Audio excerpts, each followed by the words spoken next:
Hey folks, how you doing? It's Will Taylor, and I've been at my mom's condo in far south Austin working all alone on our next recording, which is a benefit project. And before I tell you the story about my experience that Karen and I had meeting a very frozen and a woman who couldn't even really speak, and how we brought music to the situation working with Swan Songs, and some of these outreach things that I do through Swan Songs and through stringsattachedcares.org, it's some of the most rewarding experiences, rewarding ways of bringing the healing power of music to people all over Central Texas that need it. And this album that I'm working on right now, Strings on the Bridge, all of this is going to benefit Strings Attached Cares, which is the organization we have where we take our musicians out for people in need that healing power of music. We take it to kids at school so they get excited about what it means to be in a band and collaborate. And I'm going to tell a story in a little bit, but I wanted to give you a little behind the scenes here of the work I've been doing the last 4 or 5 days, trying to finish mixing an album. I've been having technical difficulties with the computer program, having these glitches, but I finally have pushed through that and figured that out. Here's Steve Zirkle's bass, been recording bass. And I wanted to give you a little behind the scenes on what my process is in finishing and crafting and sort of sculpting the mix, so that what I put out for you guys, what I leave behind as a human being, like this is going to live beyond me, hopefully, and people will enjoy this music. Music from Carolyn Wonderland, Guy Forsyth, Shelley King, a full orchestra, what I like to call Americana, symphonic Americana is what I'm calling this music. This was recorded over a year ago. I've been working on bringing this music to bear over the last year. And you may ask, like, how would you sell an album? Well, we'll get to that. But I want to show you a little bit of behind the scenes. So this is what my mom's condo looks like. She's out of town. And if you look down here, here's an arrangement that I was working on. This is a salsa arrangement that goes to one of Guy Forsyth's tunes. There's Steve Zirkle's bass, violin. It's quite a messy setup here, but when you're trying to finish something, you do whatever it takes, right? I've got the 2 microphones set up for a stereo pair. Over here I've got some notes, and what I do is I go through the songs one at a time and I listen back, and while I'm listening in real time, I'm making these notes. For instance, bring down guitar when vocal is not present, high pass on all tracks. And then I re-listen to it after I've made all these changes, and usually I'll go through and I'll check mark things so you can see the names of these tunes. And I'm actually doing this the old-fashioned way, you know, by pencil and paper, pen and paper. Here's the order of the songs that I'm thinking about: Tattletale, Children of Jack, Woody's Place. And over here I've got this computer set up. This is my little listening back station where I can sort of bring up different mixes as a reference and compare them to the mixes I'm doing. So I actually bring them up on this system here called emaster.com, and it allows me to kind of keep up to date with what's the most recent mix. So like this one here, Tattletale, I'll play a little bit of that, and you can kind of hear. Let me turn it up a little bit. So it's right by the kitchen there. So anyway, that's where I listen back on kind of a consumer system, and I could also bring up the tracks to compare, say, the bass level to my bass level. You know, the tracks that I know for sure have been mastered well, that are professionally done, and I can kind of listen back here. So we'll go in the other room, and I'll show you. This is where I actually have my digital audio workstation. So I've got the Rock It 5, thanks to Guy Forsyth, and then here's where I'm doing the mixing. I'm going through this tune right here, Everything About You. So I'll mix it, and then I'll upload it to emaster.com. I've got my liner notes here. I've got the high pass settings. And so anyway, this is where I'm making it happen. This is at my mom's condo. Here's the keyboard. This is a project that's been in the works for a year, and I'm really excited about it. I haven't actually released an album in about 13 years, something as extensive as this, with all of the profits. Everybody has donated, from Jerry Tubb mastering it, who's one of the most amazing mastering engineers here in Austin, Texas. And you'll be hearing the music in the background. Let's listen to a little bit of that. That's Guy Forsyth. So that's Guy Forsyth. And this video is an effort to get you to contribute to what's going to be a crowdfunding campaign. Everybody has, again, donated their time. All the musicians, I've donated my time, which is a lot. We're making a film about this. Right now I'm focusing on getting the recording done. But everybody's pretty much donated their time. With all of the money that we raise from this, from the Spotify to iTunes to digital downloads, all that money is going to go to stringsattachedcares.org to take musicians out and do healing work with music, kind of like what Shawn Songs does. So I'm going to tell you this story. Karen and I were visiting a nursing home. This is about 5 years ago. Well, we went in and we performed our little 30-minute musical concert, which is what we like to bring is very acoustic, very gentle music. I usually don't play violin when I go into these nursing homes or care centers or people in hospice.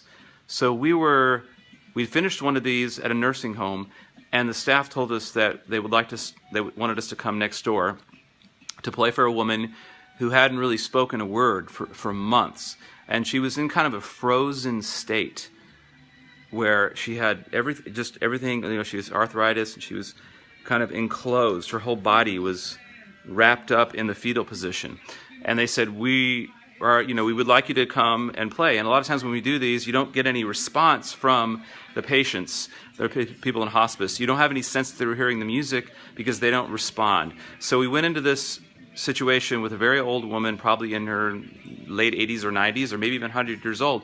We don't even know for sure. But Karen and I, of course, we do believe that we are getting across to people even if they don't respond. So we go in there to do our thing. We come in with a really upbeat attitude. We sit down, and Karen and I are singing these old jazz tunes. Or Karen is singing, rather. Karen's singing the old jazz tunes. I'm playing guitar. She's playing mandolin. And it's always a fun and interesting task to try to find something that they will respond, or that maybe they open their eyes for a moment, or they start tapping their hands. They may be completely asleep in this state of sort of crossing over. So we try to find, and it's kind of like searching around, trying to find that one song. For me, one time I had a solo violin job I did, and I played some old Irish fiddle tunes, and I was able to get this woman to smile that was in the bed. And actually, you can see a picture of this if you look at some of my outreach pictures at willhelps.com. But so anyway, Karen and I were there.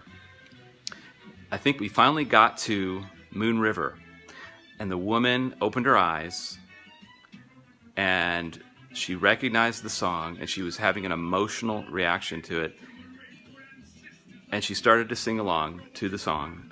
And at the end of it, she sort of motioned for us to come over to her, and we came over and put our hands on her, and we hugged her, and she was sort of babbling, but she was babbling in a way that seemed like she was very happy that we were there and that we had played this song, and she was trying to express to us, I know that song. It was, I know that song. It means so much to me. This is a woman in her 90s who hadn't spoken for months. And when we walked out, the staff, they were in tears. The family was in tears because they hadn't seen her do anything like that. And there's stories about this all over. If you look up and you read that very famous book about music, I'm just now blanking on Music and Memory. I'll get that link in there. But you know, there's very much documented about Alzheimer's and how music kind of lights the brain up again when people hear music that they grew up with, and they are sort of instantaneously brought back to that place, and it sort of lights the brain up. So I wanted you to hear a little story about, it's directly related to what we're going to do with the funds from this album, Strings on a Bridge, which features Guy Forsyth, Carolyn Wonderland, Shelley King, Karen Mall, a full string orchestra, all of my arrangements, all of the music, the publishing from this album, completely, all of that publishing money, everything that happens from this album, which you can help make happen, whether we go on Austin City Limits, whether we go, wherever this music gets to be used for film or radio or TV, will go to Strings Attached Cares to pay for musicians to do what I call the work in the other stages that are out there. The other stages are the healing stages, the nursing homes, the care centers.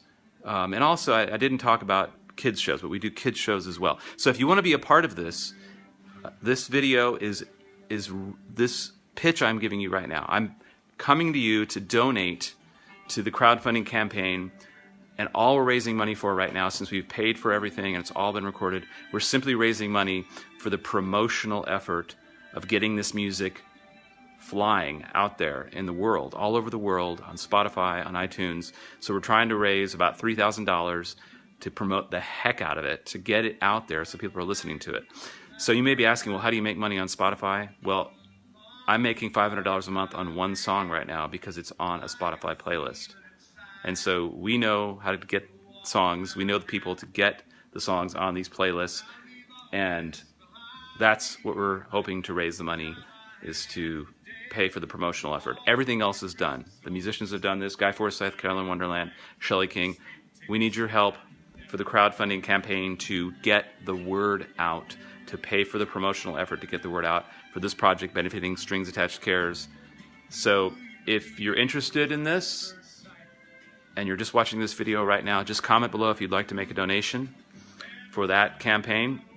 You can also just make a donation to stringsattachedcares.org right there. It's tax deductible. Share the video, and if you'd like to hear some of this music, contact me directly. I will be finishing up this week. Let's hear a little bit now, shall we?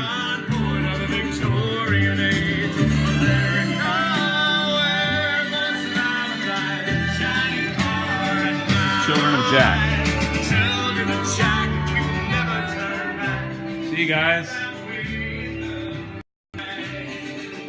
So in any case, we're crowdfunding for promotional money to take Strings on the Bridge worldwide to the highest number of people that we can, with 100% of the profits going to stringsattachedcares.org. This is a project that has been a year in the making.